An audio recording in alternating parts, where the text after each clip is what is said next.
on this week's episode of TalkStone. We break down all the action from the HCT Summer Playoffs. We reveal the lineups we would bring to next week's Summer Championship. And as always, we present this week's well-played moment.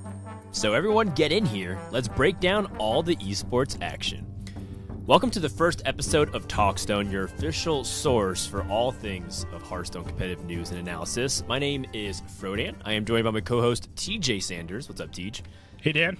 Feeling pretty good. Caught something in Korea on the way back, I think, but my voice is a little spotty. It's going to be a little scratchy today. But I'm feeling good, ready to talk about some Hearthstone, ready to break down things as we get closer to the championship. That's right. TJ and I will be in every episode hosting and kind of guiding you guys through all the news. And we're going to have a special guest every week. And why not kick things off with another member of the HCT casting crew also with us in Korea. It's Nathan, ThatsAdmirable Zamora. What's up, Nate? Hey Dan. Doing pretty good. Just got back from Korea. I think I caught something while I was over there. Though it's a little scratchy. You get a little bit of raspy today, but, I'm feeling pretty good. I think I'll get through it. Man, you and TJ are just so in sync that you guys have very synergy. similar circadian rhythms and health cycles. I don't know. It's like Innervate and Ultimate Infestation. Well, you guys are just two peas. Every time my throat is scratchy, I text Nathan. I was like, hey, is your throat scratchy? He's like, I was just thinking the same thing. Yeah, most of the time I was texting him when that happened. Yeah. Just kind of crazy. Weird. Kind of crazy. Whoa, jinx. Save it for the casting desk, guys. Save it for the casting desk. So what is TalkStone? TalkStone is a podcast where we're going to talk about everything HCT related. There's a lot of news, a lot of players, a lot of events. And sometimes it can be a little overwhelming in terms of what can we focus on in terms of the storyline. So let's go to the very beginning.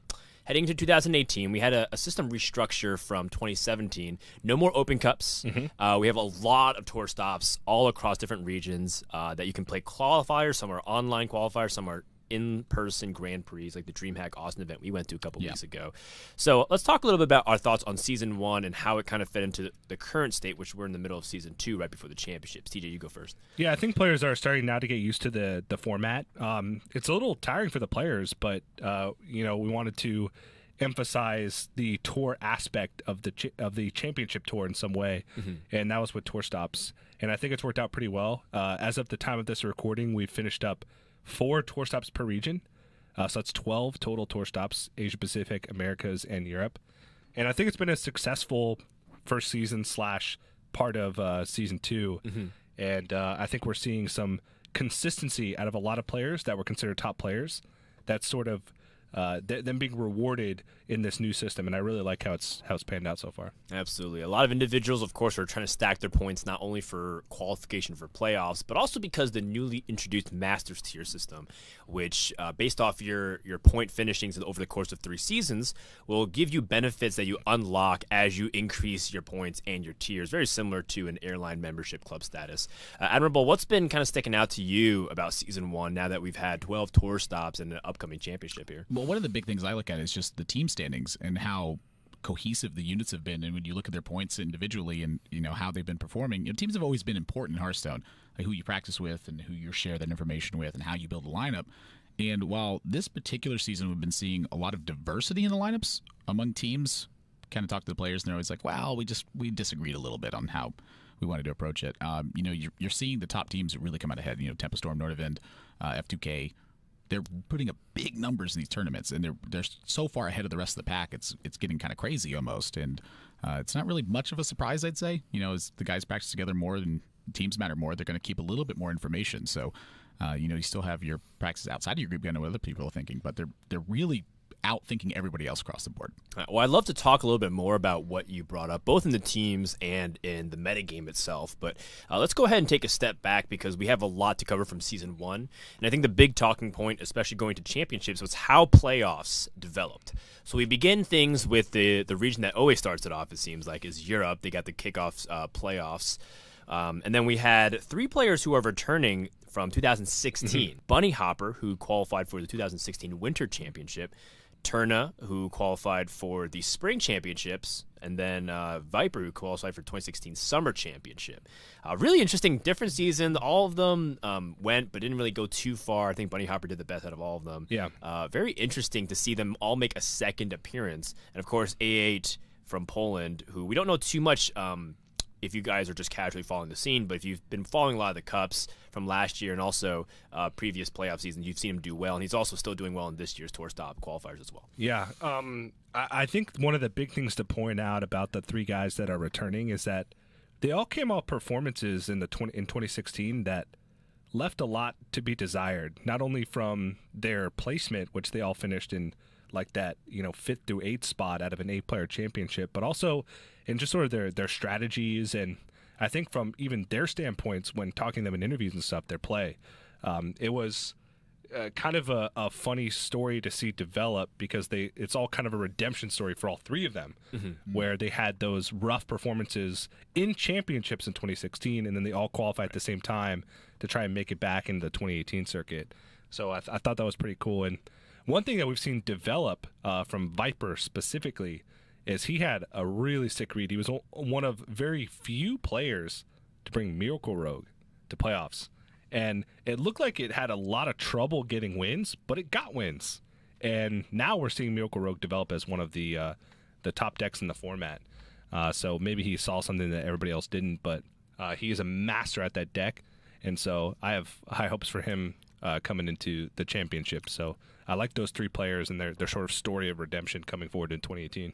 Just 2016, 2018, again, Greymane.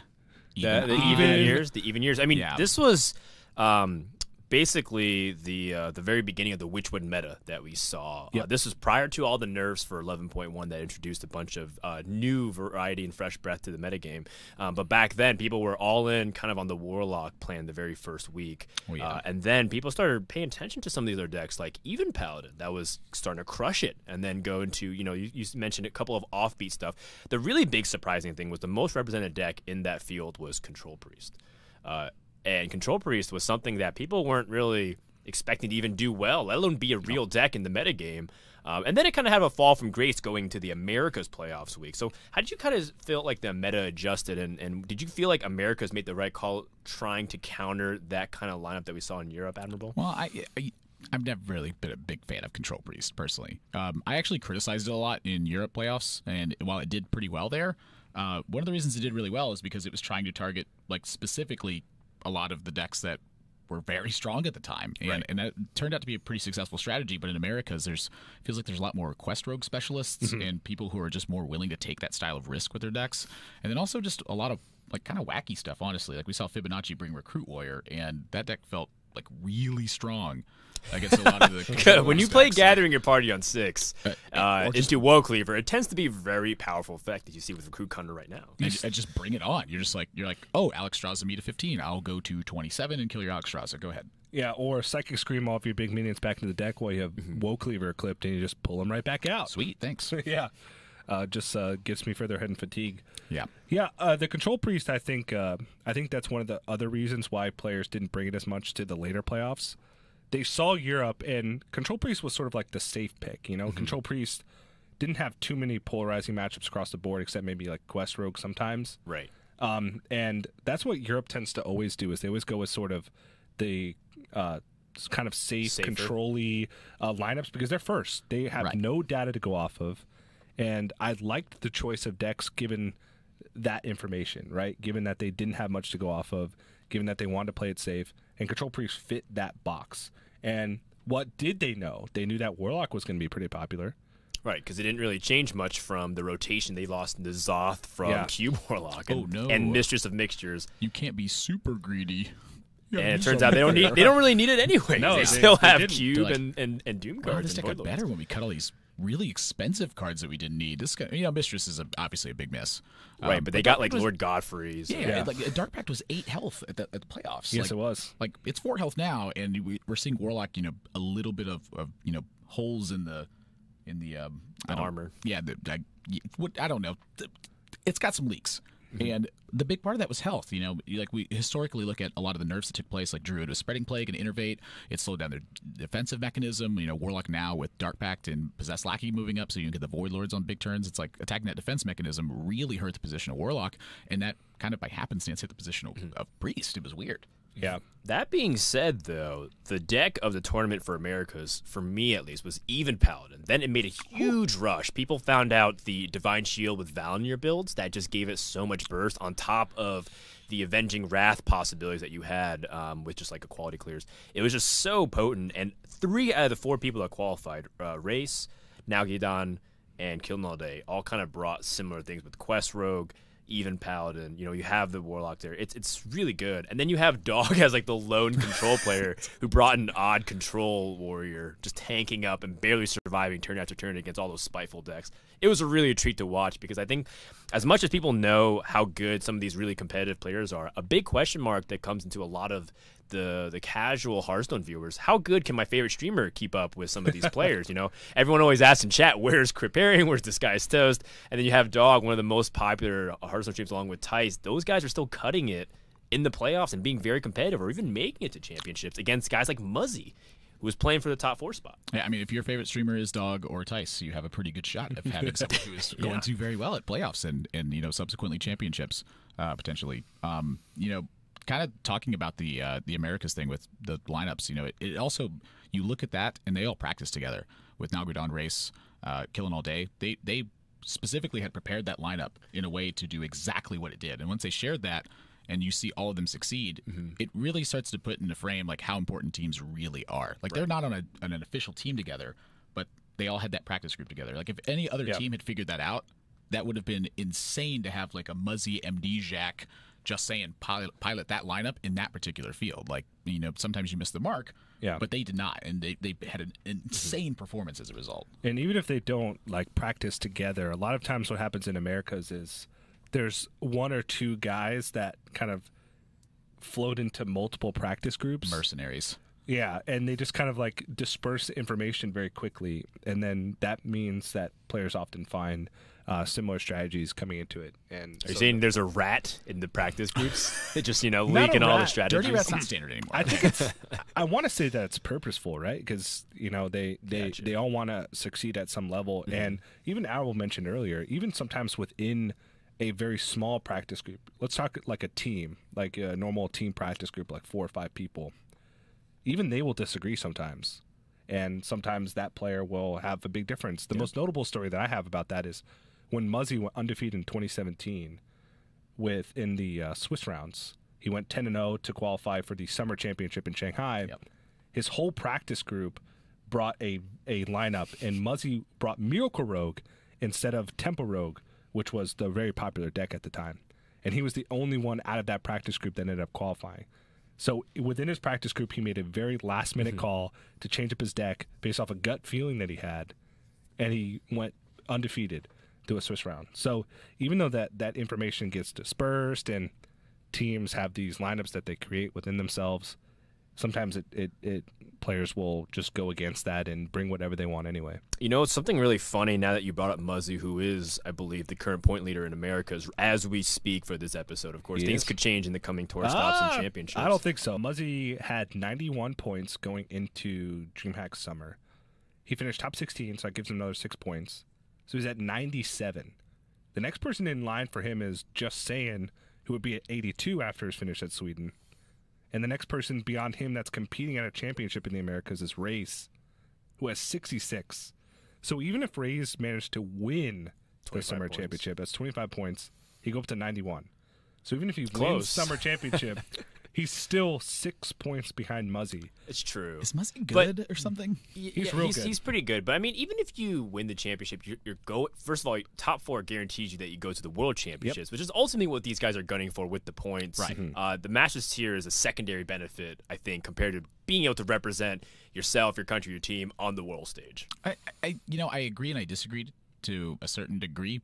I don't know why I went down that road with it, but you look at like the Masters tier, and that in itself is like a very prestigious thing. Like 16 players get to go to the World Championships, but how many players are really going to hit 3-star Master by the end of the year? I mean, we're looking at like 16 to 25 players maybe? Probably not even that. If I had to guess right now, based off current trends, if players continue to perform at this level, probably between, it's hard to say, but like between 5 and 15. I mean, that could would be make less than 10. Yeah, that's a pretty elite club. Exactly. That would make it even like more exclusive to a certain degree. And that's really, I think, what this year is about, is illustrating that we celebrate winners. It's a very important thing and a giant milestone in a player's career. But we celebrate losers as well. Yeah. They become casters. Yeah, They do exactly. I podcasts. mean, look, we're the three of us here. But like looking at the consistency of it, I say it, I feel like every single broadcast now, that you have to look at the guys who are constantly in that top 10% position. They really make it there. But then once you zoom in on that, what's the top 10% of that? And that's where Muzzy's been now for 3 years running, it looks like. Yeah, it could be a streak that we may never see broken, primarily just because of how insane it is to pull off. And also, we kind of mentioned that Dog and Muzzy had this pretty epic back and forth in the playoffs bracket, which was a big change. Top 8 has a double elimination group stage, which was a big shift. And then Muzzy, along with, I believe, Steve or Yotes Flo, were the only two people bringing Token Druid prior to the nerf. And now Token Druid is a very common deck. Yeah. So not only is he doing really well, he's innovating and bringing out builds of classes and decks that we didn't expect to see, and that becomes popular because of that. And that's what's really amazing to me, because I feel like, not only is he executing, he's also pushing the think tank forward in Hearthstone. Yeah, and I actually am lucky enough to be in their Discord chat of Muzzy's practice group with his teammates as well as some other players, notably before he's still in there, but before he got hired by Blizzard, Chalky. And their think tank is intense. But there's a lot of decks that they make that don't make the cut. Yeah. And those are the more interesting ones to look at, because they will jam hundreds of games of a deck and then just completely scrap it. And I'll also be jamming that deck at the same time, because I see, new deck posted. Let me take that real quick and try it on extra ladder. data for them. They have to scale out. Like, how does an average player go versus a highly skilled TJ player? just goes up there. He's like, give me your letter stars. But I'm not good enough to be a part of that. Like You are. You're in the group. TJ, you are good enough. You're smart enough, and doggone it, people like you. Thanks. I ThatsAdmirable. like you, TJ. Let's talk a little bit about some of the other players as well. Let's give a nod to Latin America, first of all. They're a region that I think no one really talks. Like, if you pick the best players in the world and you reach down to even the top 25, I think it would take a while for someone to mention anyone from Latin America if they are an English speaker, primarily because we don't have a lot of access to those events. And, I mean, heck, before 2018, they didn't even have many events. Yeah. They had Copa America, and that was about it. And now we're trying to get more regular events at Copa America, which now is becoming HCT Rio, and they're having their qualifiers right now. Oh, yeah. And that's really shaping up to be a really great field. Of which Muzzy has qualified, For the next Copa. And so has Race, I believe. I think Race has gone to it would be going to every single Copa America. So, I mean, this guy, Race, is being touted as the best of the best, not just of Brazil, but also of Latin America. Has been doing really well. Won a tour stop as well. And then you have now Gidan, who's gotten to 2 back-to-back championships in Americas, which I think is the first time in this region it's happened. In Europe, it's happened. In Asia Pacific, it's happened. It's happened in China with Omega Zero and Jason. So America's never had that guy, and now it's now Gidan from Argentina. That's a great story. Well, I mean, I said it not so eloquently at the Americas playoffs, where the rise of Latin America was really like a closing of a certain chapter, where now we're seeing global elite talent from every major competitive region. And Latin America was really missing that before. And a lot of it could have been like the tournament support from the scene. But, talking to the players, a lot of it has also just been language barrier. We talked to some of the ones that like from Argentina and to Brazil and Chile, and you kind of look at it and they go, well, we don't speak the same language. So it's like us versus the rest of the world. And now that you're seeing these groups like really come together as a cohesive unit, I think part of that is the idea of teams mattering as well. You're seeing now Guidan again perform over and over, PNC over and over, Race over and over. And, these are names that we've been mentioning for years now. But you start to make that the year matter more with the master tier, and you see them put up even better performances. Like it's crazy. How do they keep doing it? And we talked about before how tough it's going to be for Rays to catch that last call spot, but it is doable. He's got champs coming up, and then he's got HCT Rio, which is the next season of Copa, which he qualified for.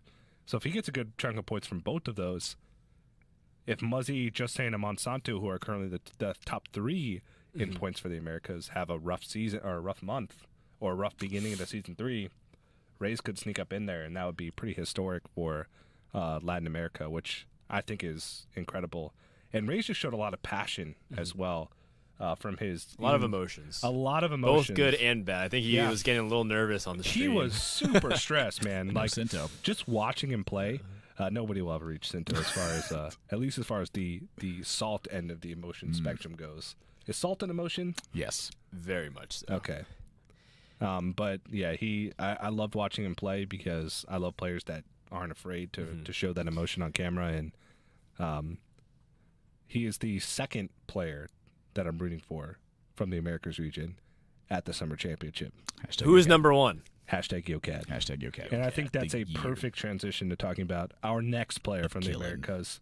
The next Hearthstone world champion, killing all day. First, let's go ahead and explain what is Year of Killing All Day. Why is it a hashtag? All right, TJ, because I think you were there for the inception of this inside joke. Yeah, I don't even know where it originally came from. I don't think anybody does. Killing All Day is he's just a really nice guy. He is never afraid to share stuff with his practice group, or never afraid to just hop on a call and discuss Hearthstone. And I think a lot of players were rooting for him because of the fact that he's just, a cool person to be around and play Hearthstone with. And then he started to do well, but not quite well enough. Notably, in 2017, he had 2 9th place finishes and a 10th place finish in the Swiss round, so barely missing the cutoff. And I just kept putting him on the board. And then people just started to say that it was the Year of Killing All Day whenever he'd play. And eventually that got shortened to a hashtag YoCad, which, by the way, stands for Year of Killing All Day. Whoa. I get it. I've just been saying it. Yeah, that's how it started. I think it's a really positive message at its core because, Hearthstone's a game where, it's pretty crushing when you lose and you spend all this time preparing and there's no way to beat around it when you have hundreds of competitors from around the world battling out and only 16 go through to the championship. There's going to be a lot of disappointed people going home. But one thing that I've noticed is Killing All Day always kind of picks himself up and said, you know what, if it's not this year, it's next year. That's kind of what I feel like the Year of Killing All Day is, an inspirational message to all the players out there who grinded and have missed out because 9th, 10th, and he almost missed out this time where he got 8th. And his teammate, Tare got 9th, where usually Tare's the one going to top 8 trying to play for a spot. It felt like a really nice moment for players around the world. He even messaged Nathan a few days before, right? And he said, maybe I should just get 9th. Because it'd be a cool to build his brand. It'd be a cool storyline. Yeah, he's like, is 9th better than 8th? And I was like, no. And he's like, well, it's such a good story. And I'm like, this is the Year of Killing All Day. This is the one. And well, if not this one, then the next one. The next one. And if not the next one, then the one it keeps going. It will be the Year of Killing All Day until he inevitably wins a world championship. I kind of want to take the other side. You kind of mentioned that races or the Naogian, those guys are your number 2, but I think it's time for Latin America to finally get global recognition. It kind of started with Diego Diaz last year in spring. We never really had a Latin American player on the global stage yet prior to that, and that started a pretty big movement because the fans were cheering for them. And the very beginnings of Hearthstone was kind of like NA, Firebat doing really well, and NA traveling to other events and being able to show up, and then Europe kind of came up. With, of course, Osaka winning, and then all those, Eastern Europeans, Pavel doing really well. And then we saw Asia Pacific kind of rise up at the end of 2017 with Surrender and Tom, and even Sam and Sal making deep runs, both in the World Championship and HCT Seoul just now. And, we all know how good the French-speaking community is. We all know how consistent some of the Chinese players can be. But it's Latin America, I think, is just being forgotten and underrated. And I'm going to say that 2018 is the year of Latin America. So, Yodam, or Yo-Lat. Yo Lamb. Yo Latam. Yo Latam. This wasn't an off-the-cuff thing. I mean, this was for years to create YoCad. You can't just snap your fingers and have it done. I'm maybe just you taking can. the I other don't know. side, You're man, pretty talented. I think some of these Latin American players are so under the radar, and people are going to be surprised, maybe a little bit disappointed because they're being their favorite players. But soon enough, I think those Latin American players will become some of your favorites as well. Yeah, Naogian's actually getting a lot of recognition. Within Argentina, he was mentioning as his lead up to the championship continues that he's getting a lot of media requests and interview requests. Fantastic, which is really cool to see. He's getting a lot of support also, which is cool. So back-to-back championships is nothing to scoff at. Even though the last one happened in October of last year, almost a full year ago, it is still back-to-back. because it's been a while. We had the World Championship in between, which doesn't count as a seasonal championship. Schedule shifting a little bit. I have not seen another fan base in esports as passionate as the Latin American community in general. They are rabid, and I love it. They're so hype. They're crazy invested, and they are really vocal, and I love every part of it. They rally behind their players no matter what. I would actually want to talk about this, too. You mentioned Diego Diaz at the Spring Championships in Shanghai. TJ had mentioned killing all day and his attitude towards the game. It's quite playful, honestly. It's almost nonchalant, but he takes the game very seriously. With Diego Diaz, it was not a nonchalant attitude, but you could feel this very core sense of camaraderie and passion when he spoke about the game and how much it meant to him to be able to perform well for Latin America. And I remember in Shanghai, he wasn't my pick to win the whole thing, but once we got done interviewing him, I was like, oh my gosh, I just hope Diego Diaz wins. He's so passionate about it, and it was so loving, and I remember just constantly laughing throughout the interview. And we actually just all stood up and gave each other hugs when it was over. I was like, I just met this guy, and I feel like he's my brother. And for context as well, at the Summer Championship in Shanghai last year, 4 of the HCT casters, Dan, Kibler, Raven, and Sottle, were all casting the Wild Invitational the week before. So they actually didn't fly in until the day before the championship started. So the media days, where usually the casters get to sit down and interview the players to get their thoughts on the championship, it was just me and Admirable. Oh, yeah, and Robert Wing. Who used to be a Hearthstone caster. He works on the Overwatch team now.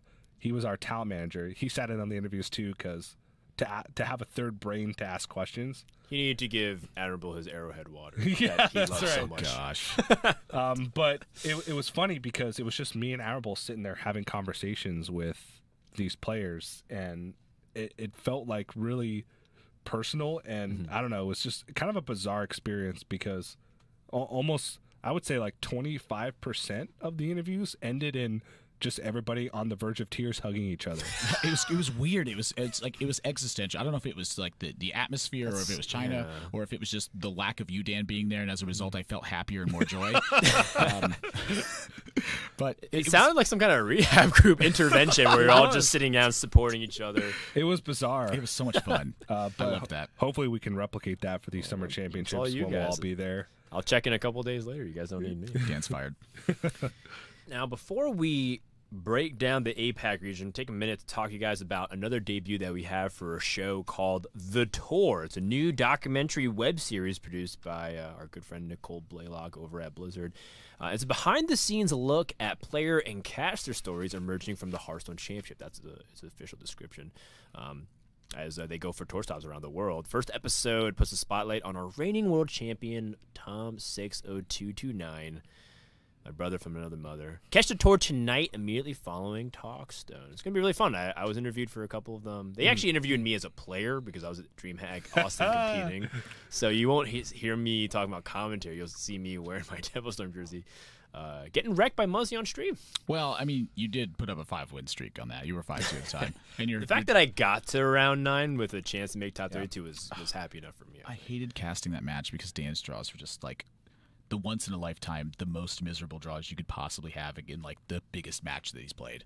And you just watch it and you're like, Dan's dead. Yeah, but don't worry, the tour won't be exclusively about Frodan. I've had a chance to follow this and work on it a little bit from its inception. Hearthstone felt like it really needed like a spotlight on players as they progress, especially now that players are traveling the world to play in tournaments. Week to week, by the way. Week to week. We have people going from Austin to Korea to Sweden to Italy, take a break, and then go to Oakland and then restart the process.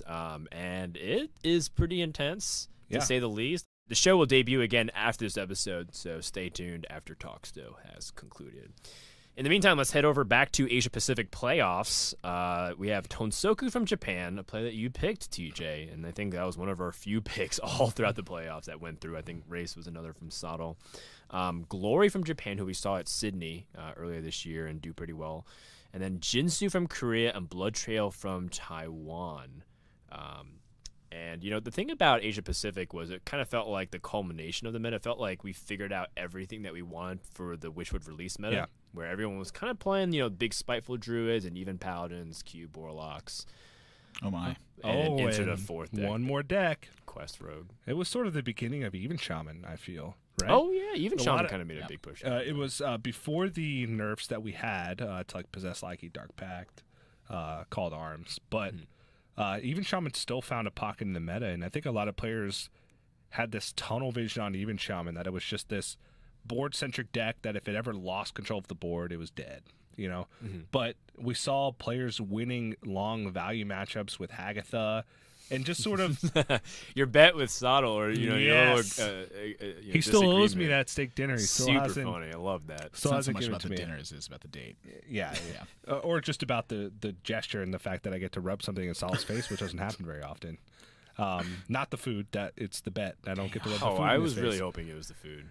But players realize that even Shaman has strengths outside of just being that board centric, aggressively themed type of deck, and then players started experimenting with more, and now we're seeing a ton of it. Granted, in a better position now because some of its counters were nerfed, but I loved that we saw players doing well with even Shaman in Asia Pacific. Right. Considering that Shaman was barely played the first week of playoffs, then finally you saw some adaptation. Plus, people were figuring out what decks weren't working out as well. I think Control Priest fell off a lot towards the end, and then but even though it still made quite the splash. And then you had some people playing controlling lineups. Tonsoku, of course, playing that Control Warrior that we were really hoping to do well, and it actually did. Doc Rivius kind of got the hands. Tom kind of bit the dust, but we did have a couple of players that we've seen for a while, plus some new blood as well. Blood Trail being able to come into the mix here. Wow. So overall, I'm pretty happy with Asia Pacific's lineup. I do want to call to attention just again how well Japan seems to be doing in the Asia Pacific region, considering that they were probably some of the latest starters out of all the countries over in APAC. That's right. I mean, they didn't have their Japanese client until it was like a year and a half, 2 years. Yeah. Afterwards, I mean, the fact that they stormed onto it, I mean, Japan has historically been pretty good at card games over the span of the competition existing. Treads Red, I think, was really like the first stamp that we saw from Japan really be like a huge deal where like we would watch it and we'd be like, wow, Treads Red is doing things very differently and they're very good. Yeah, him and Gundam Flame. Yeah, for a Gundam long Flame is another time. one, yeah. Dominating. The fact that like not only that, but it was like their styles were so differently. Like Treads Red was very much about building decks in a creative way, and Gundam Flame was a lot about like I'm going to hit you really hard in the face every single turn, and you would watch it and you'd be like that's not going to work, and then fortunes later you're like I don't know why this is working. It doesn't work this way when I do it. It's just very weird because there's so many contrasting styles I feel in Japan specifically, and so many of them are doing successful. Yeah, Tansoku is kind of the opposite of Gundam Flame, where Tansoku always goes for the control strategy, and Tansoku also had his own kind of story of redemption. He actually qualified for the Last Call Invitational in 2016, which was the 8 top point earners per region. Facing out for one spot at Worlds. Yeah. And he didn't do well in that tournament, and he had a very quiet 2017. But now in 2018, he seems to be back on track, rocking the Control Warrior, which we saw him on stream. It struggled a little bit, but like Dog, he managed to win some very razor-thin margin of matchups. Super close. Yeah, to come out on top. And he also had one of the craziest games I've ever seen, the Spiteful Druid Mirror. The Mirror. Oh, goodness. Oh, man, that was a 45-minute long game, not match, game in a 2-hour-long series. That was just the most combat math I've ever seen any two players have to do over the course of a single game. It was just so many turns of nonstop back-to-back 1 damage or 1 mana or 1, minion off one lethal. breath Yeah. away from lethal. It was like It every was time so intense. Every time you looked at the board, you were like, "Oh, he can get no, he's dead if he does that." Okay, Yeah. trade some more. And the next player's like, "Wait, now that you traded, I can." Oh, wait, no, I'm dead to a bunch of combinations. Yeah, so I have to freeze this, play a weak taunt that, just barely survive. 40 minutes later, you look up, it's 3 a.m. and They're in fatigue. yeah, and Fatigue in a Spiteful Druid Mirror. And TJ and Sottle were also very much in fatigue at that point. I mean, that was such a long game, and I remember just every single turn, it was like this discovery of like, oh, that one little thing kills me. That's exactly what he has. There was one moment where I threw to a break, and it wasn't even a throw to a break. It was I just stared into the camera, looking tired, and then Sottle's like, We'll be right back. that happened. It was great. It was Yeah. great. I really enjoyed your pairing with Sottle that week. kind of circling back here to wrap up Asia Pacific, I feel like we have kind of the three countries who have been making waves in that region for a while. We have double Japan representation in Glory and Tonsoku. We have Jinsu from Korea, who's been doing pretty well, pretty consistently. And then we have an unknown Taiwanese player. This sounds very familiar if you're a fan of Samuel Tsao and his recent performances in 2017 World Championship and in HCT Seoul being the runner-up to Hunter Ace. Really cool mix. And I'm looking to see if, once again, they can play the underdog, the black horse that goes far in the tournament. Jinsu, I think, I need to shout this out. I mean, he was at the Wild International Tournament, and while he was there, he had played a tournament that I believe qualified him for playoffs while that tournament was going on. And I remember asking the translator, I go, would he respond to this if I asked it in a clever way? And he goes, oh, yeah, of course. He loves talking about it. And so I was like, and I heard you've been playing a lot of other tournaments as well, alluding to his victory while he was playing the Wild International Tournament online. And he was like, yeah, I like tournaments. And I was like, he literally just won, and he was so humble about it. He didn't even want to brag about that because he's literally playing two completely different formats while preparing for another tournament at the same time. He also qualified for the Challenger circuit at the same time. Yeah, and you're like, what? Is he going to be on an HGG team?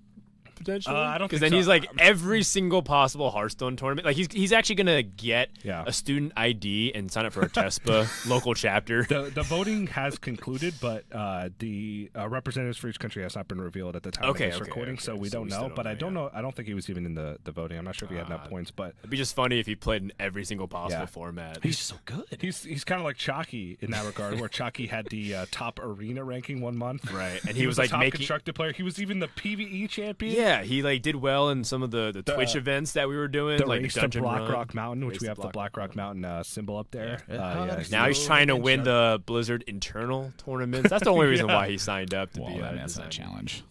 TJ. Whoa. Well, Reels. I forgot about Reels. There's actually Thanks for joining us, Admirable. Our next guest. See you guys. Also, the last player that we didn't really talk about too much was Glory. Also, the second player from Japan, along with Tonsoku. He's actually doing pretty well in points. Right? In points, yeah. He's just outside the top 10 in total points currently, but that could definitely change with the championship. Yeah. He's got 60 points total, and the 10th place currently is Treadsred, who we talked about earlier, for Asia Pacific. So if he gets a good finish at championships, if he wins, he will take over first place over HQ Shaxi and Tyler, who is now an Asia Pacific representative.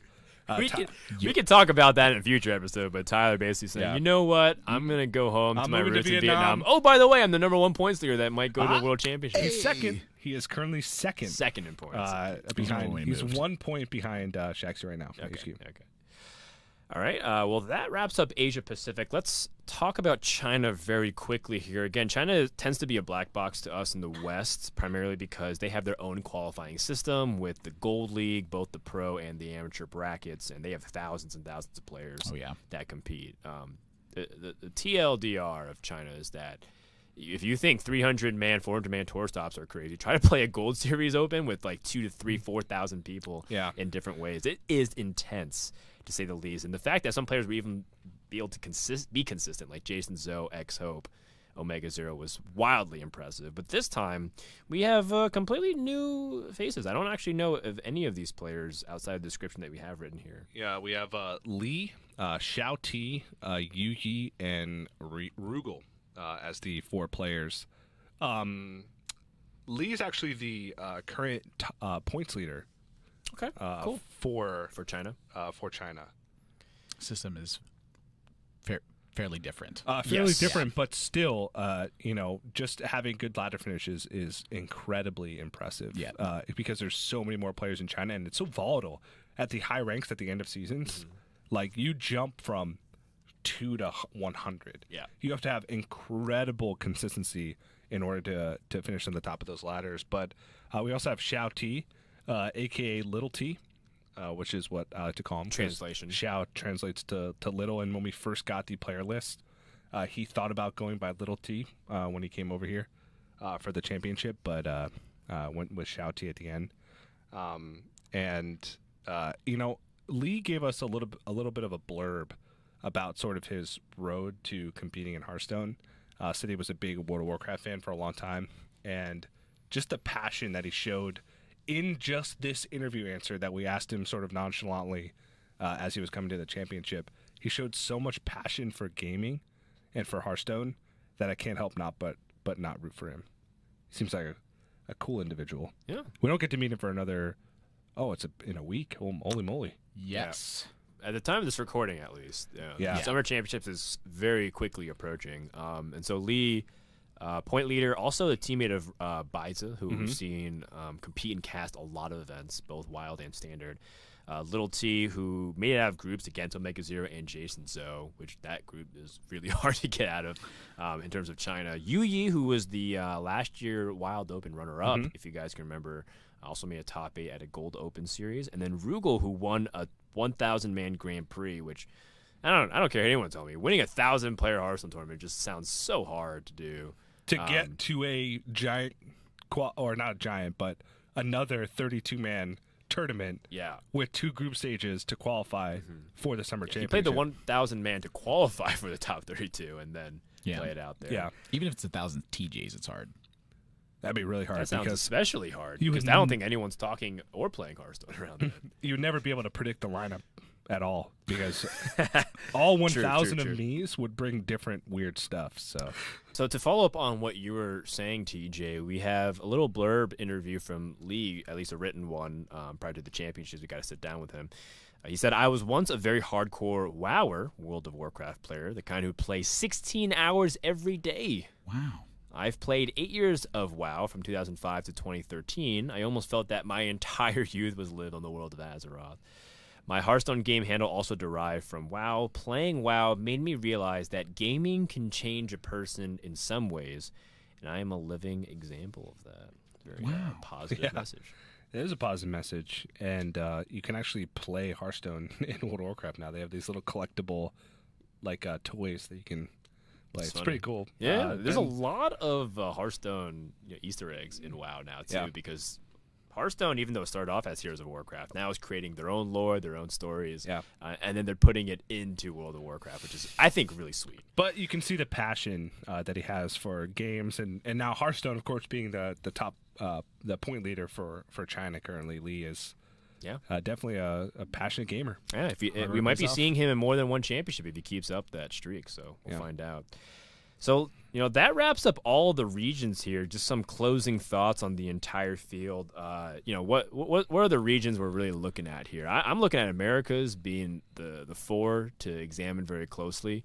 But are we ignoring some players too much here because of the hype of the other regions? Well, I'm gonna kind of go the other way for a second. And China, I feel like while we've seen the consistency from like Jason Joe and Omega Zero, there's still that big question mark of the performance on an international stage. And right now we're seeing entirely new faces emerge from the Chinese region and have to step up to that global stage and really bring that presence. And, the pride that region carries is a very real thing. Oftentimes in the interviews, that's one of the questions we go to, and they speak, I would say, with the most clarity about is what it means to the fans and what it means to themselves to be able to prove that their region can compete internationally. And so with 4 new faces here, this is really the big question mark. Are these the guys who are going to get it done?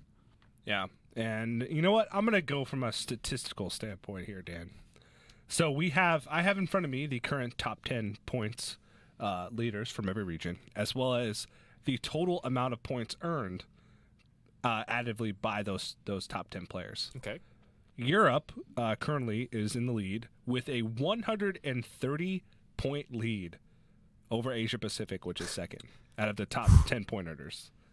Also, out of the 12 tour stops that have currently taken place, Europe has won half of them. 6 tour stops out of the 12 Europe has won, with Americas and Asia Pacific taking 3. It's interesting. However, people won't, discount the fact that Europe is just has been on top for past few years now. But I'm curious if people can throw them because Europe did not show up to the World Championship. My however here is that how many of those players from the top 10 are competing in the championship coming up? I'm seeing a big fat innervate cost. 0. Yeah. 0. Bunny Hopper is the highest Europe point earner in the championships. He has 60, whereas Boston rounds out the top 10 at number 10 slot for Europe with 73. That means Race, who's competing, is 6 points ahead of the top Europe player. Yeah, so he's the points leader. Out of everybody? The points leader out of everybody is Race at 66, and then followed by Bunny Hopper and Glory at 60 apiece. Yeah, and that's the players who are going to the championship. Who are going to the championships. That's one from Europe, one from Americas, one from Asia Pacific. Yeah, it's as close as it gets. Yeah, honestly. So I'm gonna say that you can never sleep on Europe because they always perform. Yeah. But America's because Killing All Day is in there because I just think this is one of the strongest fields of players that America has sent to a championship. No doubt. I think that this is America's time to prove that they are the best region in Hearthstone in the world. To claim our rightful throne. As we sit here with 3 Americans on this podcast. I just want to play out with theme music and have that be it. just done. We have a couple more segments to close out the show, so we can't unfortunately wrap it up right there on a perfect note. Now it's time for the well-played moment, where we talk about our favorite plays, well, I guess from the Season 1 and Season 2 so far. And next episode, we're going to have a well-played moment that spans since the previous episode. So now we have the entire field open, TJ Admirable. What was our well-played moment? We agreed on this beforehand. This was unanimous. Our well-played moment has to be from HCT Seoul just a few weeks back. The matchup between Just Sayin and Sintolaw was Taunt Druid versus Shutterwalk Shaman. Admirable, why don't you explain this one? So Sottle and I are casting this one, and throughout the entirety of the match, Sottle is explaining how much trouble that Sintolaw is having with hand size. He's just drawing tons of card draw cards, and he's got like Volcano and Lightning Storm. He's got stuff that just overloads his mana, or stuff that just draws more cards. So either way he goes, it starts to exacerbate the situation. And so Sintolaw goes with a 2/4 Acolyte of Pain that he had just drawn thanks to Prince Keliseth earlier on, and right when he played it, I just had flashbacks to his playoff where the only card in his deck that mattered, he had one overdraw that was taken, it's Archmage Antonidas. It just blows up. His hand was filled with coins in that matchup. And he just, he flipped. He threw the headset off, and he is furious this got burned, and rightfully so. This is like one of the most important matches he's ever played, and he's in an incredibly fantastic spot. So Saiyan recognizes this, and he's like, well, I'm not really aggroing him down. He's honestly kind of putting me on the back foot. He's drawn so many cards.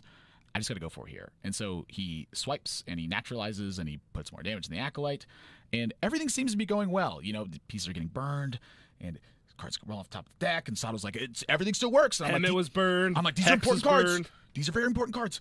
But Sato's like, everything still works. And then all of a sudden, well played.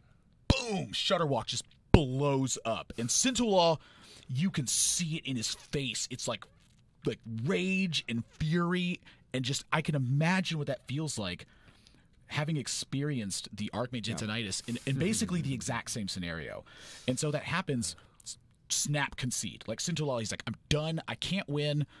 It's over. Just concedes. And it's just insane to watch that moment happened, a year ago, and then happens to him almost identically in the exact same spot. Also from Just Saying side, that's where the well played comes in, because the play to try and draw as many cards for Sinto is not obvious when you first look at it, because he's got like swiping hand, naturalize. He's got a lot of stuff to do. The board is like double Serenite Chain Gang and a 2/4 Acolyte of Pain, but he swipes first to draw one card, naturalizes a Serenite Chain Gang so he can hero power in to draw a second, and then attack in to draw a third, and then an overdraw. And then the Manatite's still there too. And he's intentionally trying to do this. So it was just a nice spot by Just Saying, and kind of the perfect way to cap off that intense series with Sintolaw in similar fashion to the Antonidas in playoffs last year, burning the Shutterwalk. Game 5. Oh. Yeah. So I do want to say one thing, because people might look at this and say, well, yeah, he has to go for it. But we've also seen the opposite side where it didn't work out. And it was really exciting, but it didn't end up being favorable for the player who ended up doing it. This is Orange versus Surrender in the Summer Championship, where Orange made a very similar play to Just Saying, where he wanted to burn the Raza of the Chained or Shadow Reaper Randuin, preferably both, when he went for a crazy Circle of Healing play. It was one of the most epic things I've seen in a Hearthstone, at that high stakes. part of the reason why it was so exciting for us too was just the hype. HCT Seoul was probably the most fun event I've ever had outside of a World Championship. Oh my God, the crowd was just like electric, and it was infecting me even. I mean, you guys know how like crazy passionate I get. I mean, you guys have to hang out with me in the green room. I know you guys at home don't have Fireman, it's the 2014 World Champion. Oh, we need to explain that one day, but not on this episode. You can just go back and watch the 2014 World Championship versus Tiddler, Celestial, Firebat, et cetera. Like the crowd there was really into like these giant random effects happening, but it wasn't like just they wanted to see spectacular stuff. It was hinging on this moment that was so important. And the funny thing to me is you feel the crowds from other events, and it's like, oh, it didn't happen. But in Korea, it was like, oh, and then when it didn't happen, they'd go, oh. Yeah. And it was just so fun to watch. You're like, wow, you just want that guy to get super punished. Like you want him to feel what you feel. Also, very Hearthstone savvy crowd. When someone's about to make like a really sick play that could be really complicated, you can feel them understanding what's happening. Yeah. There was a lot of seats there at the Nexon Arena too. Right. It was pretty filled up. There was a lot of players upstairs as well. So it was definitely a great environment, and it added to the excitement of our well-played moment because everybody just went nuts, including ThatsAdmirable. Twice. If you listen to the clip. Yeah, twice on both steals, which is also fun to see. Because Admirable just levitates out of his seat when he starts yelling. I can't help it. It's like the sound. What? It's like the sound waves like project him up his body It upwards. just ascends to, Zenyatta status. Yeah. His beard vibrates so quickly. Well, that was our well-played moment, and we're looking forward to more well-played moments. With our last few minutes here, we want to do a championship segment where we will try and predict what the competitors will bring, or just maybe introduce a lineup that we're thinking about that could be something to keep an eye out for. Maybe not necessarily a lineup as a whole, but just the core concept of it. So we each asked each other to prepare a lineup. I prepared two. One boring one. Whoa. One boring one and one fun one. The reason why is because the, quote, boring one is the very strong and safe approach. And then I have one that's a little bit more out there. So which one do you guys want to hear? What would you think if Killing All Day went to one of the admins and was like, hey, guys, I didn't know what to submit, so I submitted 2 lineups to the championship instead of 1. Well, that sounds good to me, Killing All Day. You can choose to play Quest. If I was the admin, I'd be like, yeah, that works for me. Sure. That's why Dan does not admin the That's Hearthstone why Championship I Tour. cast and I'm not enforcing the rules. Yeah. All right, let's start with Dan. We never start with you, so why don't you give us your lineup first, Dan? All right, so the go-to lineup that I would go at first thought would be to play a fairly aggressive lineup. I would play even Shaman, Odd Paladin, Token Druid, even Warlock, and Ban Warlock more often than not. Primarily, or anything that's obviously good against my deck that I'm not accounting for. And it's the reason why is because all of these are so powerful proactively against tempo. It has a lot of abilities to catch lineups that are unsuspecting because they're trying to be a very wide net. Like, a lot of people are playing Miracle Rogue, for example, and this will end up busting that. And this did a very good job in HCT Seoul, where a lot of aggressive lineups actually went very far. Huntrace. Yeah, and Hunter Race. He brought like a mid-range Hunter, which was also surprising. Like the only one that was categorized in that field. Yeah, like a hybridized thing. Yeah, so very strange. Hunter with minions is what I like to call it. I just think very proactive lineups Hunter have a very good role. It also catches people who like to play a little cheesy, like to try to like all in, like the Quest Rogue type of players. Yeah. So you might run into Killing All Day and end up doing really well. Yeah. You want to hear my wacky lineup? Yes. Actually, no, I don't. Okay, TJ? So for anyone else out there who wants to hear a wacky lineup, so part of the reason why I think this lineup might work is because I think Druid and Warlock has shown to be by far the most popular classes that people will include. Almost 80 plus 90% representation across these big fields.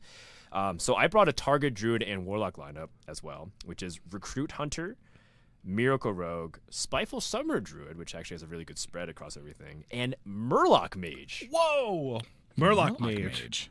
Murloc Mage on Asia's replay was floating at the number 1 deck for Asia Pacific at Legend Rank for a while, right? I do want to point out that Firebat convinced someone to play that deck as a joke.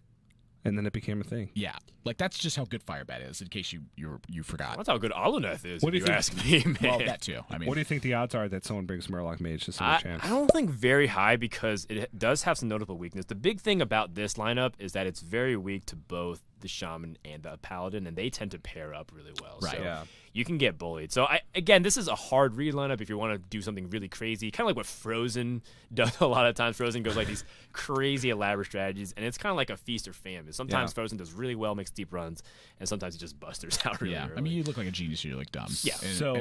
Okay, he's definitely not dumb. Yeah. All right, you want to go next, or you want me to go next? I'm going next. All right. Whoa. Okay. Taunt Warrior. Okay. Very good. Hello, but everyone sleeps on this deck. I don't understand. it performs so badly at Soul. It did. It performed really badly. And a lot of people brought it. Okay, one guy brought 2 Shield Bearer, 2 Wax Elemental. Like, come on. And he did well, didn't he? He did like one of the better. He did the best out of all of them. He did the best out of all the Warriors. Well, that's kind of my point. Is that like he went this next level with Taunt Warrior that nobody else was going for. So you like it? Yes, and that was I remember saying on the broadcast, I was like, this looks really weird because he caps out at 5. He actually no Primordial Drakes. Yeah. And I was looking at it, I was like, but this just makes a lot of sense. Like if you anticipate your opponents are going to be playing these wildly aggro strategies, Shieldbearer and Wax Elemental buy you a lot of time. Like thinking about against Even Warlock, which is actually the deck that I really want to like pinpoint my focus against. Because it's such a powerful deck, but it's got such glaring weaknesses to me. Like, if you can shut down their first 2 big minions, like, they struggle so much when they're playing against you. So, like, I actually don't mind a Taunt Warrior deck with Shield Bearer and with Wax Elemental in there. One of the issues with that is you run into problems with, having Cornered Sentry as well. Because you need to be able to fight against Taunt Druid in the same vein. And, the decks that play Even Warlock, a lot of times they play Taunt Druid as well. It just lines up super well against what your opponents are trying to do. So, like, I want Taunt Warrior to be my core, and then I want to support that. So what's Taunt Warrior strong against? Well, I'm looking at Even Warlock, so now let's go to Miracle Rogue.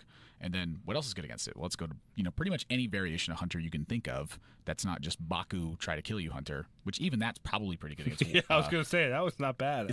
That's probably pretty good against Even Warlock. And then I look at those 3 decks and I'm like, well, what is this weak to now? And I'm thinking like Cube Warlock would be a nightmare for your Taunt Warrior. It's going to be pretty bad, I'd say, for that 3rd deck that's in there as well. So now I get to have a flex ban. So I'm either banning Cube Warlock or I'm facing Even Warlock. And I feel like that's a really good position to be in. It's the 4th deck that I'm having trouble really putting together. And so for me, it just kind of feels like Malagos Druid goes in that spot where I really want to just have a deck that's kind of strong against the field. It's decent against it's really good against aggressive decks, and it can get there against the slower decks. That's very, very similar to my lineup. TJ actually did say his lineup too in front of Admirable before the show. So, come on. No. You guys are so in sync that you guys are passively picking up on each other's predictions. No, I said my lineup to you when Admirable wasn't in the room. Oh, okay. I thought Admirable was. No, there. I didn't hear this. I was like, I didn't know that. And you mentioned to me, you said, hey, your lineup's really close to Admirable. I was like, no, it's not. And then I thought about it, and I was like, yeah, it is. Okay. But so my lineup, very similar. It's kind of I want to be good against aggro and be good against the top end of control, like the anti-aggro control. The super greedy ones. Yes. So like Quest Warrior, or the inverse greedy ones. Yeah. Oh, okay, but okay. I'm kind of running like similar lists that are like more tech for control. So Taunt Warrior, just the classic version, not the Wax Elemental. I'm not sold on that. I'm just saying it's consideration. Yeah. Malagos Druid, I think that deck is fantastic. My climb to Legend this season was an easy road with Malagos Druid. I felt like I was beating like every deck because you have Spreading Plague, unlike the Taunt Druid for aggressive decks. And I like the fact that I can just go over the top against control decks. Token Druid was Token my other. Druid does that too. Sometimes, but it's harder. And I feel like Malagos Druid just like it felt like I was able to do it more consistently, or at least easier. I think on ladder partially is because it's so hard to know what druid you play against. That's versus true. in an open deckless format, you know exactly what to do. So if you have any weapon removal in like your Even Warlock against that, you're like, oh, keep the Ooze and I just win. But I just feel like you can do more creative things. As Token Druid, you have to have minions on the board to win. Okay. You have to. That's true. Whereas Malagos Druid, there's crazy things you can do. I killed somebody once by my burst was Ultimate Infestation in the face, attack with my twig, Ultimate Infestation in the face. Because I had no burn spells, no Malagos. I just UI'd him twice in the same turn. Right. Or like Hunter Ace, who brought Malagos Druid to HCT Seoul, was making so many cool plays with twig, where he'd just make power turns. Like double Lich King. There was 2 times where he like facelessed an 8/4 Lich King, a Lich King that was damaged, and just started hitting him really early on in the game. And then was able to finish with just like a Malagos double Moonfire outside of Twig. So I feel like that deck's more flexible in Token Druid. I like its position. Kicker to that. Also, if you're trying to be strong, it's even Warlock. Do not play Token Druid. That's true. Yeah. Bad idea. Yeah. Defile is a pretty sick card. Yeah, it's all right. Yeah. And third deck is Miracle Rogue, similar to Admirable. We differ in our fourth deck, which is he chose Hunter. I'm choosing Even Shaman just because I love Even Shaman. I talked about this earlier in our playoff discussion. I think Even Shaman is a much more flexible deck than people give it credit for. The heavy version? Heavy version, yes. Okay, Greedy so version. Calamos. The Calamos Elemental You version. like the Calamos I package. love the Calamos version. Dang. Just the flexibility of it. Like, being able to just stay in a control matchup, I'm keeping Hagatha and I'm playing a long game, is fun. And so I don't care if I lose a couple percentage points by not bringing a Hunter deck, because I think Hunter, like Admirable's lineup brought, might be better situated for the field. I just think Shaman. Even Shaman has very well positioned against the field. It has very few bad matchups. I outside know. of Warlock. That's why I like it. Whereas Hunter has a few bad matchups, but it Hunter's has pretty more polarized. polarizing. Yeah. Well, that's really the thing. I think is, you consider the strength of the field. Do you want to really try to defeat them on these minor edges, or do you want to like really get aggressive and try to get large edges on them? And I feel like the better quality your opponents are, the more risks you have to be willing to take. And No, I'm a minor just kind of guy. and to me, this is like a big statement for how hard it is not only to build a lineup, but then to build the tech choices within that. So now you figure out what you're weak to and try to compensate for that without giving up too much. Like you're now looking at weeks of work. I don't know how to do it. Yeah. Well, all right, so let's repeat our lineups one more time for Posterity's sake. Yeah. Dan. I'm going with Even Shaman, Even Warlock, Odd Paladin, Token Druid. I am on Taunt Warrior. I'm on Recruit Hunter. I'm definitely on that Malagos Druid, and I am definitely on that Miracle Rogue with Questing Adventurer. Okay. I'm as well. Miracle Rogue, Taunt Druid, or Miracle Rogue, Taunt Warrior, Malagos Druid, Even Shaman. With I think my lineup wrecks yours because you guys all brought like decks that can be weak to aggro. But by the time this airs, the deck list actually will be revealed. Yeah. So if we and look, man, if we nailed it, we look like geniuses. If we don't, then ignore this. Then I don't know. I mean, I feel like a lot of players these days have evolved so much in their play style. Hunter Ace brought an aggro lineup and won a tour stop, so I think that's a really good thing to have in your belt, the flexibility. Yep. And this, I have to say, 11.2 for the Witchwood meta in this current time is probably the most diverse metagame I've ever seen in Hearthstone history. It's lit. For better or for worse, it's actually it's really fun because every deck, or every class rather, has multiple decks and archetypes that are viable. But oh my gosh, is it hard to like mulligan on ladder right now because there's just so many different strategies with a wide array of possibilities. play the good one. Yeah. Yeah, just try to pick the best card possible in your deck, and it's really crazy. So it's super fun to prepare for in tournaments, and I can't wait to see if someone even brings something new to the table because there's still a few underdeveloped archetypes. You look at some of the data pages that are out there, the stats. There's some decks that are being experimented with right now that are on the rise up that people aren't expecting that you might see make some waves. Yeah. Murloc Mage being one of them. Murloc Mage. You heard it here. But as we wrap up the championship segment, I'd like to finish it off with predictions for an obvious reason. Because we have the reigning prediction champion here, Thank you, TJ Sanders. Thank you very Finally won much for something. picking up on that. I finally won something, yeah. This is actually the... Didn't heist It this could trophy be from Sottle. premonition, because when Sottle first started casting HCT stages, that's when he was making first predictions, and that's when Europe was doing well in HCT. yeah. And now Americas has a really solid lineup. America's caster has, won the prediction trophies back. It could be the leaning and the indications that Americas will come out on top. We're on the come up. That's my prediction. But I just want to say Because that correlation does imply causation. I knew the whole That's fact. time that I was going to win the prediction race eventually. Oh, you rigged it. No. Well, sort of. Let me explain. So we actually, last year when we did the prediction trophies that Sottle won, we made 2 of each prediction trophy. You tell this story every time. Every day. I think I tell the story once a day. We make 2 of every prediction trophy because in America, everything is 2 for 1, basically. At least trophies.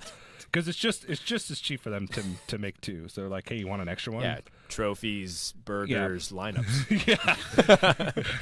True. And also, in case one breaks, we want an extra one. So the second trophy that we made for each playoff, nobody wanted to take it. They're just like, we have an extra trophy. So I was like, I'll take it. So I put it on my desk right next to me. So I look at it every day when I get to work.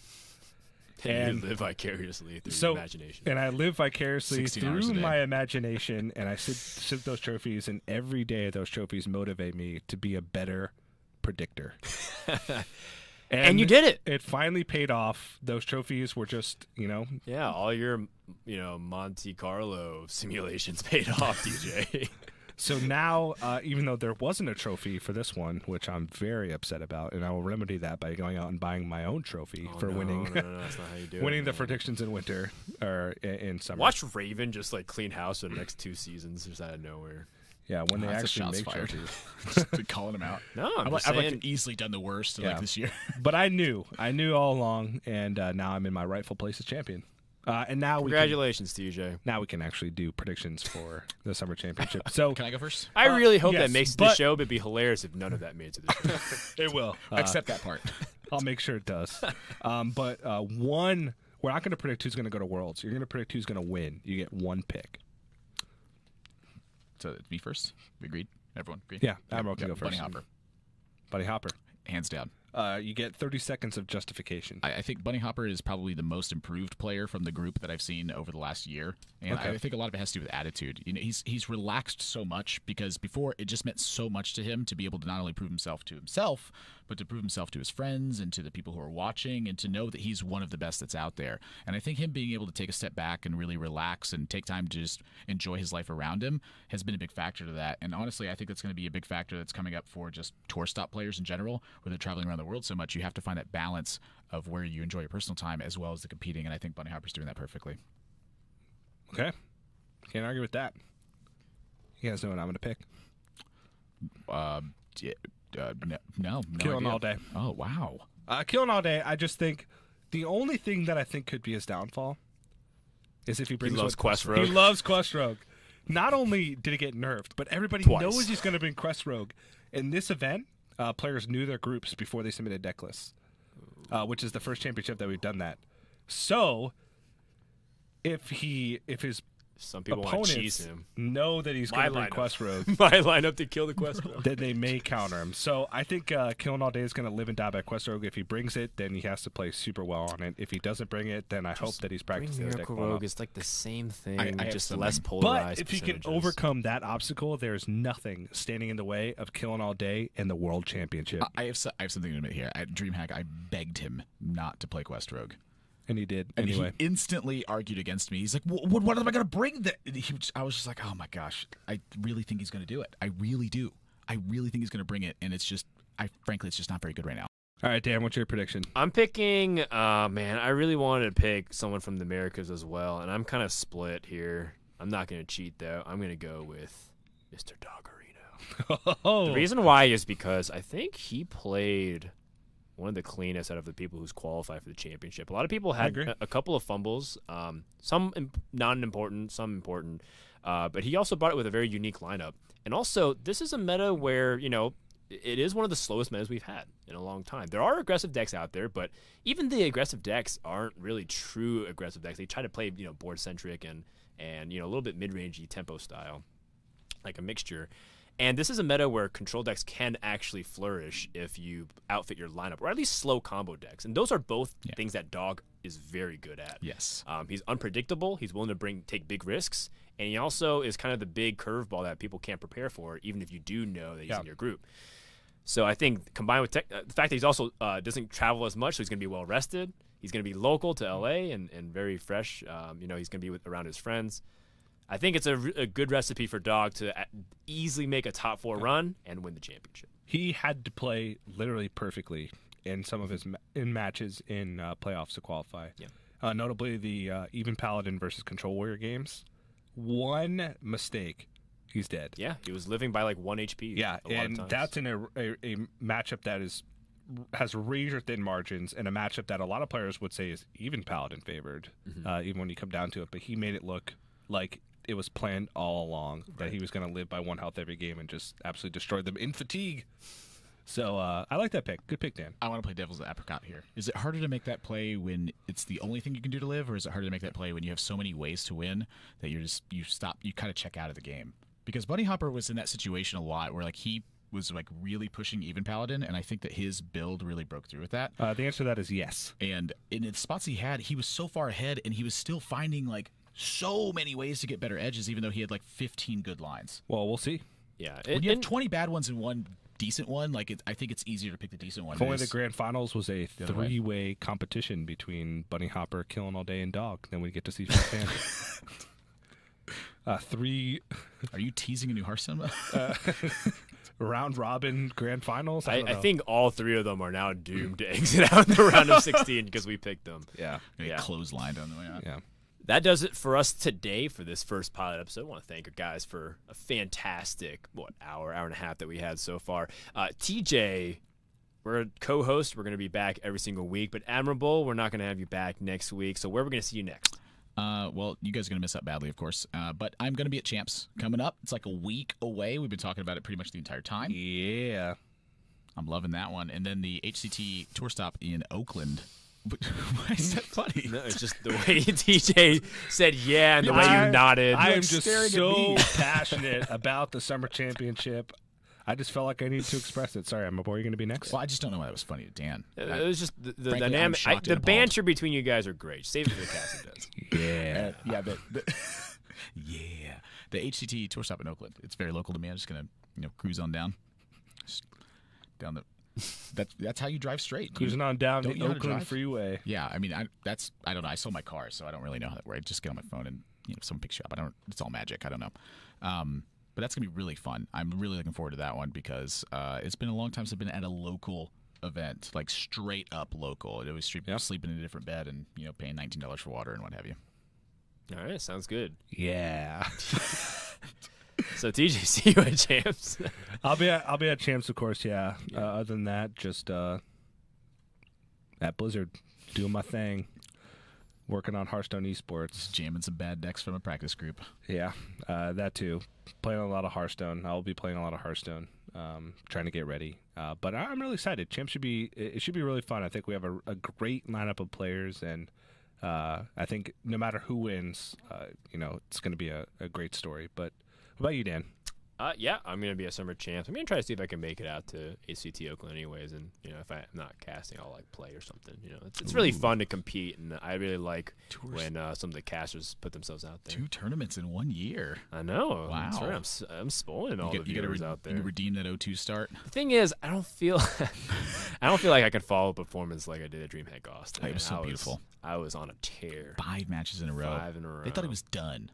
I know. 5-2 in playoffs. Right? Never count Frodan out. In HCT playoffs, 5-2 is a pretty good score. If there was a prediction board for HCT Oakland and I somehow ran it, I'll put your name on both slots. Well, we got to make it happen now. I'll do my best. Just for that. We do want to give you one more final reminder that if you're catching us live immediately following the show, we're going to have the debut of The Tour, which is a web series documentary featuring all kinds of behind-the-scenes stories of players, casters, of tour stops. Nicole and her team have been traveling, and it's going to be happening right here on this channel, twitch.tv/playhearthstone. Every other week at 6 p.m. Pacific, we're going to be doing episodes of TalkStone. You can also find it uploaded on SoundCloud, iTunes, or Google Play. And, of course, if you guys want more Hearthstone news, analysis, and updates, check out playhearthstone.com/esports for all things Hearthstone. We'll see you guys next time in the tavern for more TalkStone.